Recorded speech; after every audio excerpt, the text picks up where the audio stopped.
The sound of heels echoed through the corridors of Fort Bragg Military Courthouse. A woman walked alone.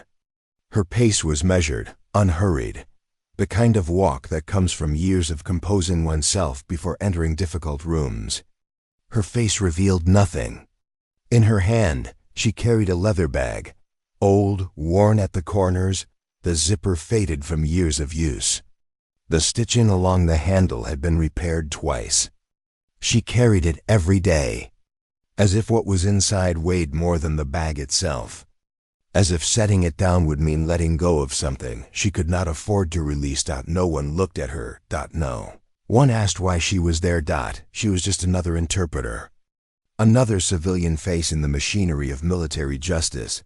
But that day, every word spoken in that courtroom would pass through her silence, and no one, not the judge, not the prosecutor, not the defendant, knew who this interpreter really was. Not yet.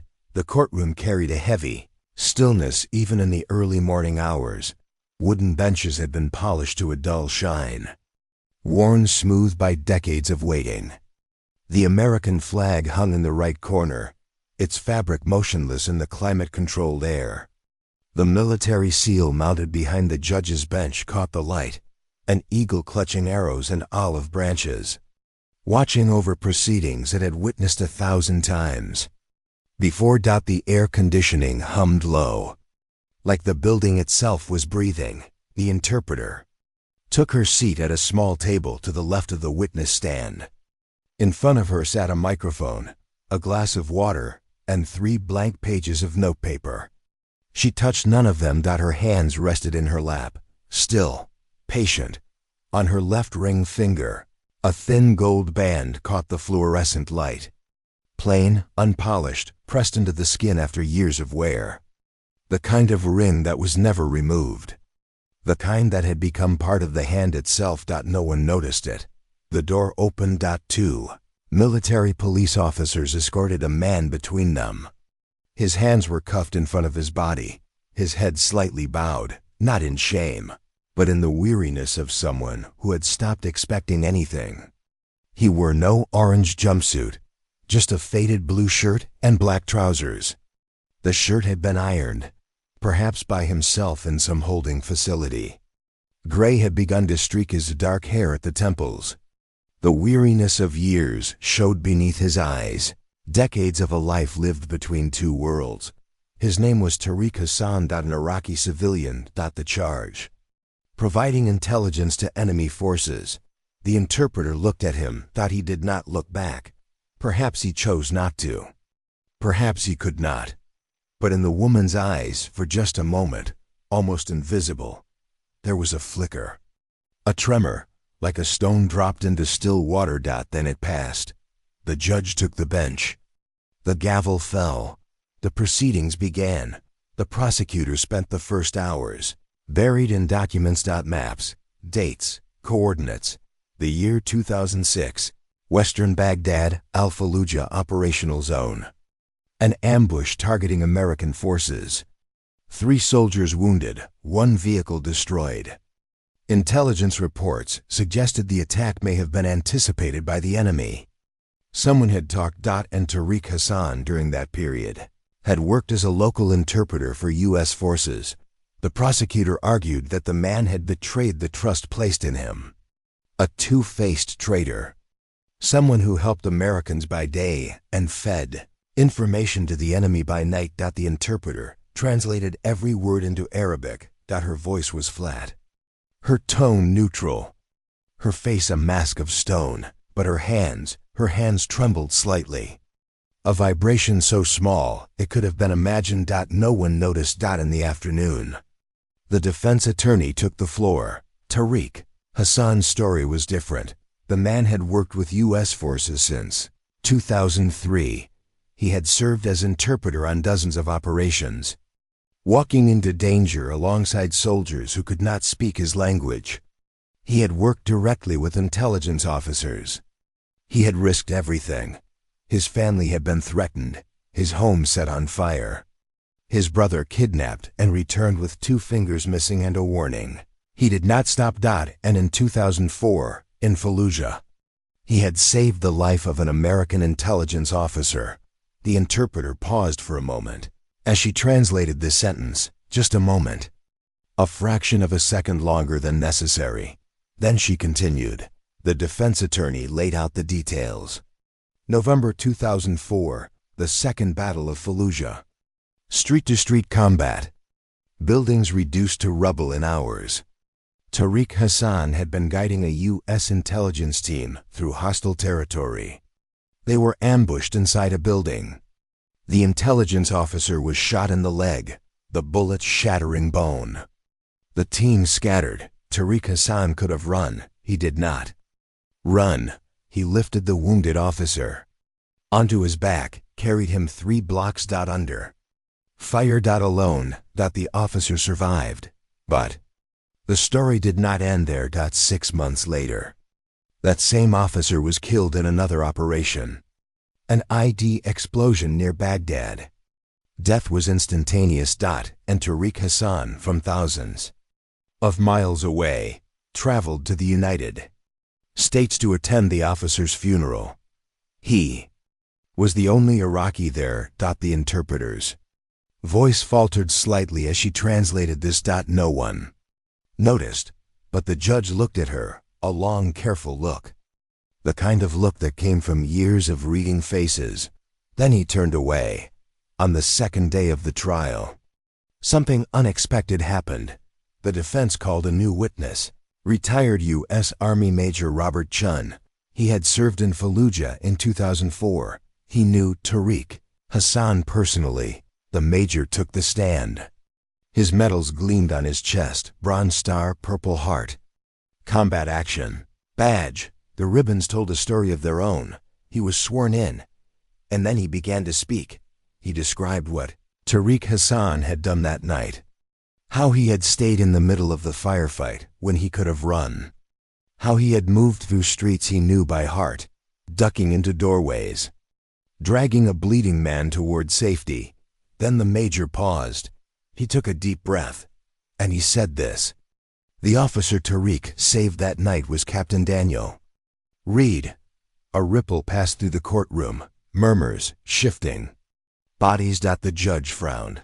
The prosecutor flipped through his files. And the interpreter, for the first time, raised her head and looked directly at Tariq Hassan.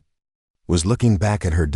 There was recognition in his eyes, silent, deep, reaching back across years, across continents. Major Cheen continued. Captain Daniel Reed was killed in action 6 months later, near Baghdad. He was buried at Arlington National Cemetery. Hundreds attended the funeral. Family, fellow soldiers, commanding officers. A flag was folded.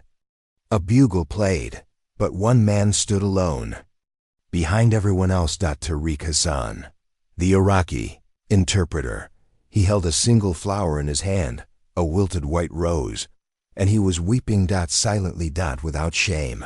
Major Shun turned to face the courtroom. And he delivered his final statement. Tariq Hassan was the only Iraqi who wept at that funeral. And at that funeral, Captain Daniel Reed's wife, Sarah Reed, was also present. The room turned to ice. Every eye shifted to the interpreter. She did not move. Her hands remained in her lap. The gold band on her left finger caught the light, a dull, matte gleam. The judge leaned forward. His voice came out low. He asked the interpreter for her full name. She was silent for a moment. Then she stood, her back straightened, her chin lifted. She turned to face the courtroom, the prosecutor, the defense, the defendant. The gallery. Sarah Reed, wife of Captain Daniel Reed, widow of the man Tariq Hassan had saved. The courtroom sank into a long silence. No one moved. No one spoke. Even the hum of the air conditioning seemed to stop. The prosecutor shuffled his papers, searching for something he could not find. The defense attorney lowered his head. The military police stood frozen by the door. And Tariq Hassan, for the first time, sat upright, his shoulders straightened. His eyes lifted. His eyes were locked on Sarah Reed, 18 years. These two people had not seen each other in 18 years. Their last meeting had been at Arlington. A cold December day. Gray sky pressing down on gray stones. Flags lowered to half-staff. Bugles cutting through the silence. A casket descending into the earth. After the ceremony, Tariq Hassan had approached Sarah. He had not spoken a single word. He had simply bowed his head, a deep, respectful, broken bow. The bow of a man who had tried to save something precious. Sarah had seen his face that day. She had seen his tears. And now, in this courtroom, she faced him again, older, more tired.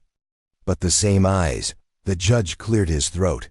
He informed the interpreter that a conflict of interest existed. She would need to recuse herself from the case.